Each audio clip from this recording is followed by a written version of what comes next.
بسم اللہ الرحمن الرحیم۔ السلام علیکم۔ امام حسین کی شہادت پر ذوالجناح کا کیا ہوا؟ ذوالجناح کا عجیب منظر۔ امام حسین کا گھوڑا ذوالجناح نبی کریم صلی اللہ علیہ وسلم کے خاص اور بہترین گھوڑوں میں سے تھا۔ سرور کائنات حضرت محمد صلی اللہ علیہ وسلم کے استقبال میں 26 گھوڑے ایسے تھے جو اعلیٰ صفات رکھتے تھے۔ انہیں نبی پاک صلی اللہ علیہ وسلم نے مختلف نام اور القابات عطا فرمائے تھے۔ ان 26 گھوڑوں میں سے کربلا کے میدان میں 4 گھوڑے جن کا نام مرتجز، ذوالجناح، عقاب اور میمون تھا، اہل بیت اطہار کے پاس تھے۔ کئی محررین کے مطابق مرتجز ہی ذوالجناح تھا جس کو نبی کریم صلی اللہ علیہ وسلم نے پالا تھا۔ اس کی غیر معمولی جسامت اور مختلف خاصیتوں کی وجہ سے نبی کریم صلی اللہ علیہ وسلم نے اسے ذوالجناح کا لقب عطا فرمایا تھا، یعنی پروں والا۔ ذوالجناح کی پیشانی پر ایک چمکدار غبار تھا۔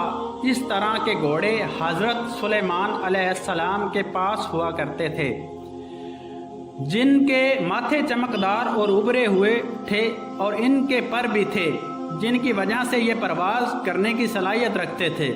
ذوالجناح کی نسبت امام حسین سے جڑی تھی اور یہ امام حسین کا خاص گھوڑا تھا۔ امام حسین بچپن ہی سے ذوالجناح پر سواری فرمایا کرتے تھے اور اس سے خصوصی محبت رکھتے تھے۔ ذوالجناح بھی امام حسین سے خاص عقیدت اور محبت رکھتا تھا اور امام حسین کی ہر بات کو سمجھتا تھا۔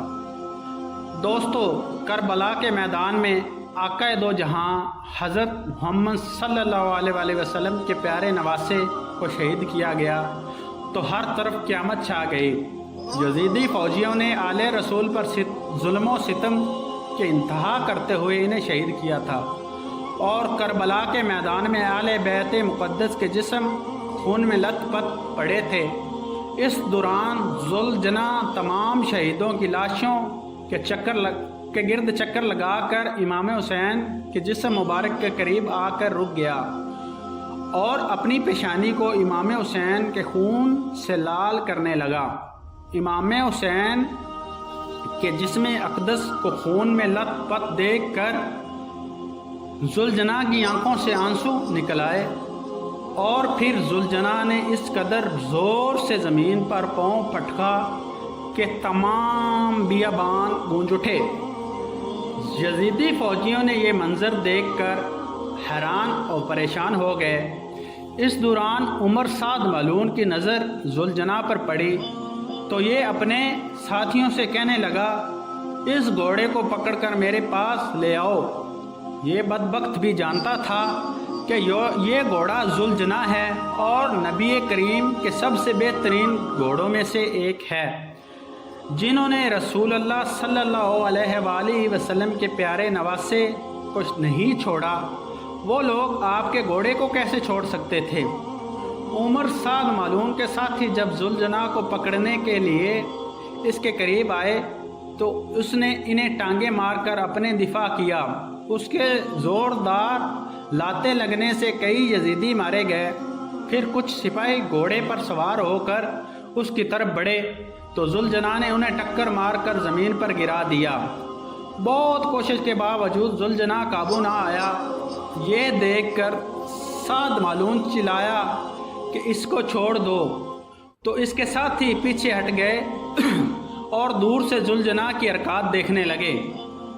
ذوالجناح پھر سے امام حسین کے جسم مبارک کے پاس آیا اور اپنی پیشانی کو اپنے آپ کے خون سے رنگ کر ایسے رویا جیسے کوئی عورت اپنے جوان بیٹی کی لاش پر روتی ہے۔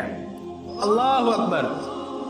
جب جنت کے شہزادے آقا دو جہاں نبی کریم صلی اللہ علیہ وسلم کے جگر کے ٹکڑے حضرت بی بی فاطمہ سلام اللہ علیہ کی آنکھوں کے تارے حضرت علی کرم اللہ وجہ الکریم کے فرزند کربلا کے میدان میں انتہائی بے دردی سے شہید کیے گئے تو اس وقت ایسا قیامت خیز منظر تھا جو لفظوں میں کبھی بیان نہیں کیا جا سکتا۔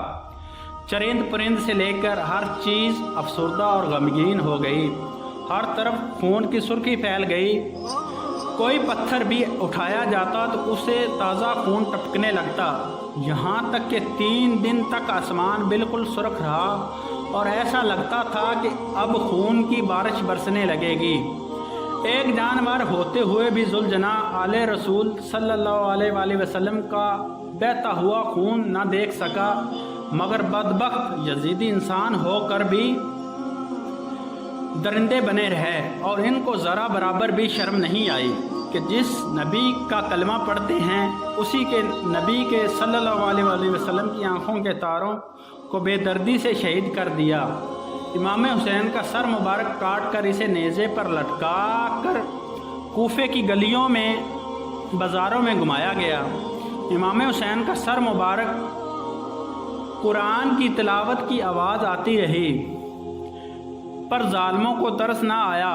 خاندان رسول کی بیٹیوں کے سروں سے دوپٹے کھینچ کر بے حرمتی کی گئی، کوفہ کے بازاروں میں گھمایا گیا۔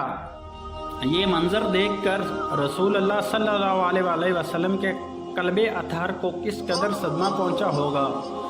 رسول اللہ صلی اللہ علیہ وآلہ وسلم کا فرمان مبارک ہے، اگر کوئی شخص پوری زندگی حجر اسود اور مقام ابراہیم کے درمیان نمازیں پڑھتا رہے، روزے رکھتا رہے اور اللہ کا ذکر میں ساری زندگی بسر کرے، لیکن اس کا موت اس حال میں ہو کہ اس کے دل میں ذرا برابر بھی میری اہل بیت سے بغض اور حسد ہو، تو میں محمد صلی اللہ علیہ وآلہ وسلم اس ذات کی قسم کھا کر کہتا ہوں جس کے قبضہ قدرت میں میری جان ہے، اللہ تعالیٰ اسے ضرور جہنم میں داخل کرے گا۔